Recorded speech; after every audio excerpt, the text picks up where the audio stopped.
আমার তো মান সম্মান গেছে, তার সাথে আমার বোনের জীবনটাও শেষ। ও যদি বেঁচে হতে তাও কোনো ওর মূল্য নেই। বাবা আমার অনেক কষ্ট হচ্ছে, আর অনেক উঠতেছে। ওরা তো একবারে মারিয়ে ফেলতে হয়েছিল, মানে কেউ টের পাইছে জন্য সারি দিচ্ছে। বলছে যে তুই যদি কিছু কোষ তাহলে তোর বোনটা একবারে মারিয়ে ফেলবেন, কেউ টের করবেন না। কেউ কি চায় তার বোনটা হারাতি? এর আগেও আমার শ্বশুর এরকম করছে। আপনি থাকা অবস্থায় আপনার বোনের সাথে এরকম একটা অপকর্ম হয়েছে, আপনি কি দেখেছিলেন আসলে? আমি, আমার বোন আর আমার হাজব্যান্ড একসাথেই ঘুমাইছিলাম। মনে করেন দরজা দিয়ে ঘুমাইছি। ওই সিঁড়ির একটু আগে ও ফ্লোরের পরে পড়েছিল, তারপরে ওরে উঠেছি, দরজা দিচ্ছি, বাথরুমে গেছি, দরজা দিয়ে ওরে উঠেছি। উঠানোর পর ও একটু কথা করছিল, আপা আমার অনেক কষ্ট হচ্ছে, আর অনেক উঠতেছে। আমি ভাবছি তো ফ্লোরের পর অনেকক্ষণ পড়েছিল, ও তো খেয়াল করিনি। তা ফ্লোরের পর পড়েছিল, ওই জন্য মানে ওর অনেক ঠান্ডা লাগছে, তাই আমি বলছি তুই ঘুমাই পড়। তারপরে সকালে যে সময় ওর কইছে যে আমার সাথে আমার তাও এরম করছে। আমার হাজব্যান্ডও ছিল, মানে ও করছে যে আমার ভাইও ছিল, ভাই দেখছে, মাও দেখছে, কিন্তু কিছু কইনি। তা আমি করছি, তারপরে আমি করছি আমার হাজব্যান্ডের ডাক নিয়ে কইছি যে হচ্ছে আমি কি মা গেটেছে সব কবো। এর আগেও আব্বু এরকম করছে আমার সাথে। বলছে কি আমার ধরে অনেক মারছে, আর মারে ওই ঘরের ভিতরে আটকাই ধুয়েছিল। ঘরের ভিতরে আটকাই ধোয়ার পর মনে করেন দিনই বেলা সকালে হয়ে গেছে, এখন তো অনেক লোকজন আসে, একজনের বাড়ি আসে। তারপরে সকালের সাথে সাথে ঘর খুলে দিছে, আর আমারে কইছে যাতে কিছু না কর। মনে করেন ওরে তো একবারে মারিয়ে ফেলতে হয়েছিল, মানে কেউ টের পাইছে জন্য সারি কইছে যে তুই যদি কিছু কোষ তাহলে তোর বোনটা একবারে মারিয়ে ফেলবেন, কেউ টের করবেন না। মায়ের সারিয়ে থাকবে না, মানে বাড়ির সবাই মিলে একসাথে কইছে। তাহলে সবাই মিলে যদি একসাথে এরকম করে আমি কোনে যাবো, বাড়িতে একা কারোর কাছে ফোন উঠতেছে না। তারপর বাড়ির আশেপাশের লোক আসে দেখি আসি এরম করতেছে, জ্ঞান হারাই ফেলছে, আর কিরম মুখ দিকে যা উঠতেছে। তারপর আমি সেই সময় ফোন নিয়ে আম্মুরে ফোন দিছি।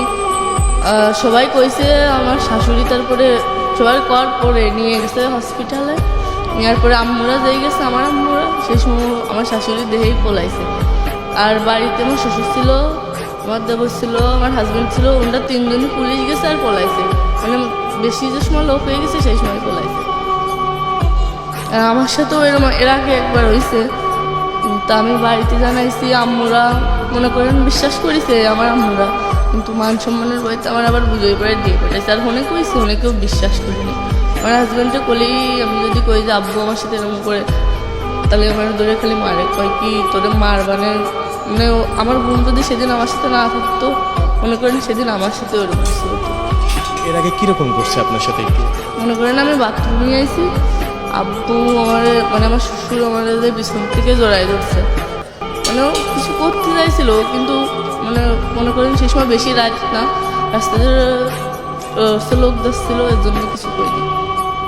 আর আমি যতটুকু জানি যে আপনি, আপনার ছোট বোন এবং আপনার স্বামী এক রুমেই ঘুমিয়েছিলেন, এবং যেহেতু রাত তখন অবশ্যই ভেতর থেকে দরজা দেওয়া ছিল, তাহলে এই বিষয়টা হলো কিভাবে? আপনি তো মানে আমার হাজব্যান্ড তো সব জানে, ওই দরজা খুলে দিচ্ছে। মনে করেন যে ওরা একবারে মারিয়ে ফেলতো, মানে কেউ টের পাইছে মারিয়ে, মানে এমন জায়গায় সেরে ছুটো যে কেউ জানতো না। যখন দরজা খুলছে আপনি কি জানেন মানে কয়টার দিক? ওই আড়াইটার দিক, মানে সিঁড়ির পরেই আমি ওরে পাইছি, সিঁড়ি খাওয়ার পর। হ্যাঁ জি, আমরা রাতে খাওয়ার পর তিনজন একসাথে দরজা দিয়ে ঘুমাই পড়ছিলাম। তারপর মাঝরাত্রি ওরে পাইছি, মানে সিঁড়ি খাওয়ার পর আমি বাথরুমে উঠছি, দেই দরজা খোলা। তারপরে ও করছিল যে আপা আমার অনেক কষ্ট হচ্ছে। আমি ভাবছি খোলার পর পড়ে রয়েছি, এর জন্য ওর ওরম লাগতেছে। আমি বলছি তুই ঘুমাই পড়। সকালেও করছে আমার সাথে, তাও এরম করছে। ভাই দরজা খুলে দিচ্ছে, কিন্তু ভাই ওসে কিছু কই নেই, মানে কথা কথি পারতেছে না, অনেক কষ্ট হচ্ছে। আমি বুঝতেছি, আমি যে মা আগের কাছে ফোন দেবো, ফোন টোন কেউ কিছু দিতে দিইনি।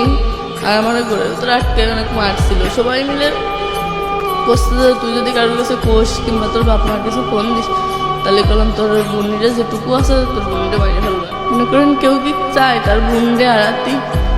হাজার কষ্টের ভিতরেও কেউ চায় না যে তার নিজের বোনরে হারাতি। তো তোমার নিজের বোন, তাহলে ওর সাথে বেশি কষ্ট মনে করেন যে আমার বাড়িতে আমার